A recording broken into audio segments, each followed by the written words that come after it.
Hey, I'm Shanda Golden, and you're in the vault. Today we're going to be hanging out with musician David Ellefson. Hey, welcome back. Thank you. Good to be back. Yes, and congratulations on this great book. Thank you. This was awesome. This is your third book. It is my third book, yes. Yeah. I did a music business book called Making Music Your Business. In the late 90s, I published a lyric book about 2 years ago called Unsung Words and Images, and then now my autobiography, the official story by my own hand here. So. You know, one of the things that I thought was really cool about your book is that your bass guitar makes some appearances in the pages. Yeah. I love that. You know, well, when the publisher was doing the layout of the book, they had a bass in there, and I thought, well, I can't just have any bass. It needs to be it should be my bass. It's my book, right? Bass. And so I went to Jackson. They said, hey, you have an image I can pop in the book, and they plastered it all over in there, which I think is good. You know, as musicians, for our fans, and I know this growing up a rock and roll fan myself, we identify with our heroes and our favorite musicians. Their instrument is as much a part of them as the licks they play, their hair, their pants they wear. I mean, it's a full inclusive package. So for me to have the bass in there was important. Yeah, very cool. Jackson.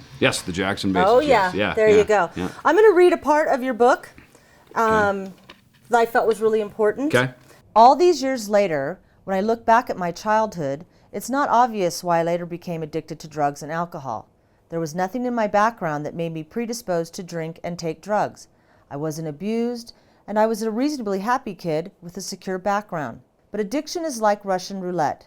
Some people can drink, take drugs, smoke pot, and even go further than that occasionally without much effect. Then they can stop doing those things without damage to their lives. However, for me, there was a bullet in the chamber when I drank for the first time. Yes. That's a true statement right there. Yeah, I mean... what I mean by that is, my book, I went obviously into very detailed stuff about my life. And I'd like to think more than anything, it's a story of a kid who grew up on a farm. The music bug came upon me. And as a friend of mine said, you don't choose music, music chooses you. And so when that calling comes upon you, it drives you into everything you do. And I used to play with musicians, because I was young. I started playing bass when I was 11, got in a band when I was 12, gigging when I'm 13.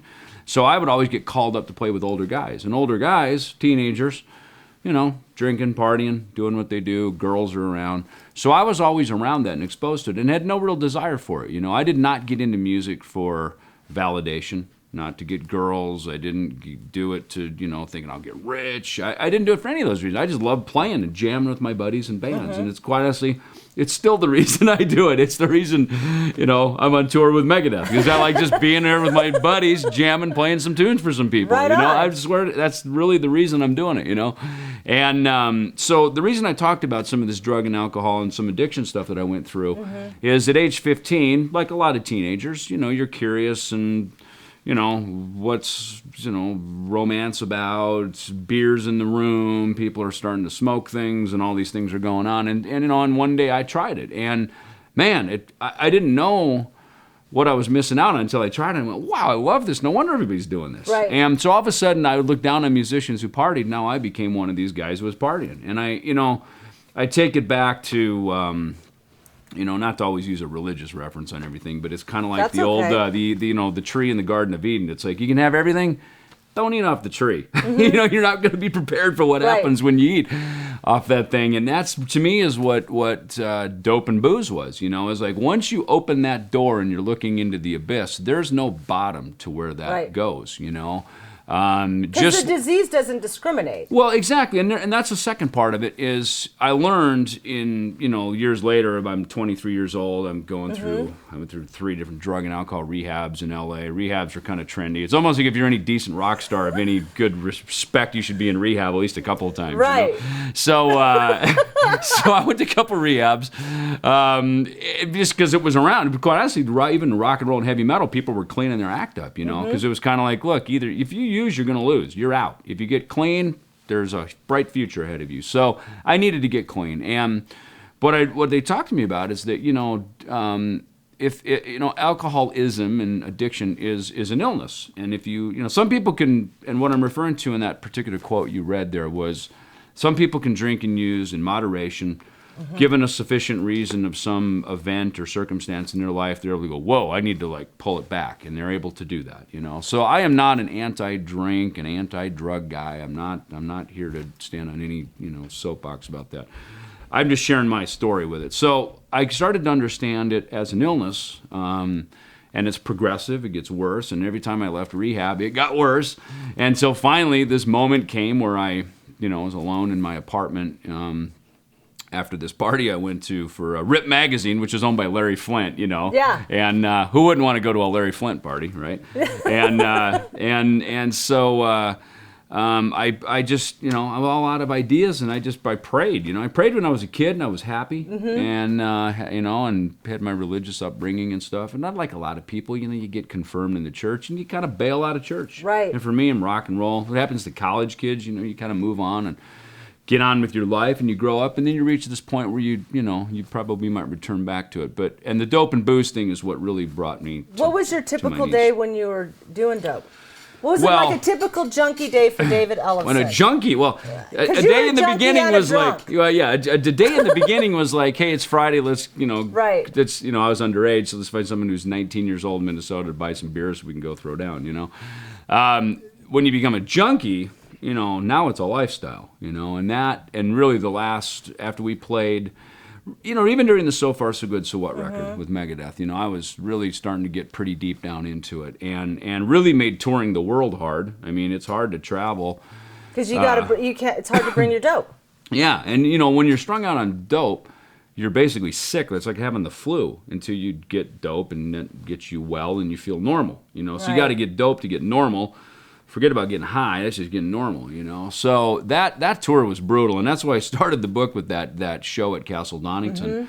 Here we are playing with Iron Maiden, Kiss, you know. Huge accomplishment. Huge. I mean, I remember having the Castle Donington record as a teenager, and I remember Rainbow, April Wine, Scorpions, you know, bands I liked were this record came out, and it was this big festival in England. Now all of a sudden, fast forward bunch of years, we're there. Megadeth, we're on the stage. It's a pinnacle of our career, and I'm completely just strung out to the bone. And so we came off that tour, went home, and that began a 1.5-year journey through these rehabs and methadone and all these, you know, methods to try to get sober. And it was finally when I just hit my, you know, laying in bed and just prayed and said, God, I'm screwed. Help! So you're hitting your help! Bottom. Yeah, that was the bottom, you know. So.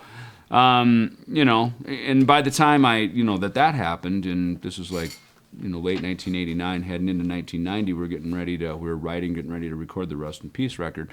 You know, when you're strung out, man, I mean, as soon as you either wake up or come to, you know, it's all about, I gotta cop, get money, you know, and calling a dealer, getting high, and just getting well, basically, you know. And you do that before you can even get to rehearsal and start playing. My God. You know, so yeah, it's nasty. So much to it. It destroys dreams, and even for me, again, I'm a kid who grew up wanting to play, and all of a sudden, in the deepest part of my addiction, I'm just going, I don't even know if I even want to play bass, and I don't even know if I'll even want to do this anymore. And fortunately, this epiphany hit me that it's like, wait a minute, I playing the bass long before I ever got into drugs or drinking or anything. Right. It's like I did this just for the true passion, and quite honestly, that was kind of like that little quiet voice inside that I called God, that good orderly direction. Yeah, what thing. is God? Just good orderly direction. You know, when I was in these rehabs, you know, people they'd lay these little, you know, pearls of wisdom on me. Things like, you know, Dave, you know, if you want to get clean, there's only one thing you got to change, and that's everything. Whoa, you know. Unfortunately, the change happens over many years.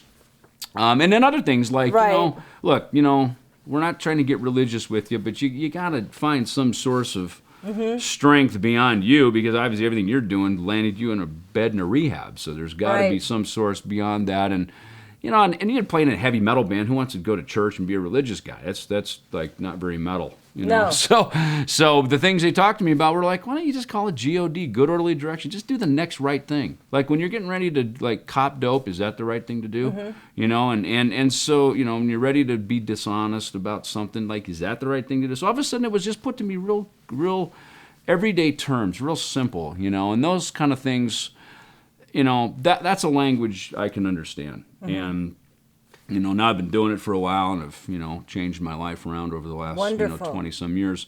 now I can understand more religious inferences and theological things like that. But yeah, you don't walk up to a junkie and start, preaching, man, and they'll run. It's hard. Yeah, and I think really we kind of push people away from doing that, as opposed to, when one dope head sits down and talks to another dope head, it's like we talk a common language, like a couple of guitar players. Yeah. Hey man, you play a lick, you're like, oh yeah, I like that. It's like two musicians can relate because they speak a common language. Well, it's kind of the same thing in the drug community, when we were helping people try to get clean. And fortunately, people met me where I was at. They accepted me where I was, which is a mess, and helped pull me up out of the heap. One thing I love about this book, which it's a great book, and I'm sure that it's going to inspire so many people, is that you wrote on page 149 about transformation and how you were going through this huge transformation, and then you wrote, eventually I found a real peace and my creativity was invigorated. Yeah. So you changed your life. You went through this major change. Yeah. And some of that started, I wrote some things like Dawn Patrol, which then went on the Rust in Peace record, right? And little bits and pieces of, thank you. And it's just a bass riff, that's all it is, and Dave put some lyrics on it. It's not just a bass riff. Well, but it's pretty simple, It's a complicated riff, but it's a pretty simple composition. But, all of a sudden a moment like that happens, and those are the moments that I'm talking to where this creativity comes. Thoughts come to you, and all of a sudden I would get a piece of paper and I'd write it down, and the lyrics came. And so by the time we got to the Countdown to Extinction record, I was a couple years clean at that point, and all of a sudden all these song ideas were coming to me, and I was just on fire with creating things in euthanasia and these Megadeth records that followed, which were our biggest sellers, and we were really coming of age at that time. It was cool to to have the creativity, not just for me, but it's creativity is contagious. Negativity is contagious, but so is creativity. Right. And creativity is uplifting and positive and inspiring and brings people in. It connects people and makes people want to be part of something, because creativity really comes from the soul. It's not in the head as much as it really comes from the soul. Right. Well, this is a beautiful book. Congratulations. Thank you. Everyone should get out and try and get this book. It'll inspire so many people. I love it, and I gave it as Christmas gifts this year. So nice. I like it. It looks like you've been studying it. It's like a study guide right here. It kind of was. I got to know you a lot better. Thank you. I appreciate that. And it was a lovely book, and thank you for being so honest. Yeah, you're welcome. In your book. It was great. Thanks. All right, that's all the time we've got. I could sit here all day long and talk to David, but we got to go. So see you later.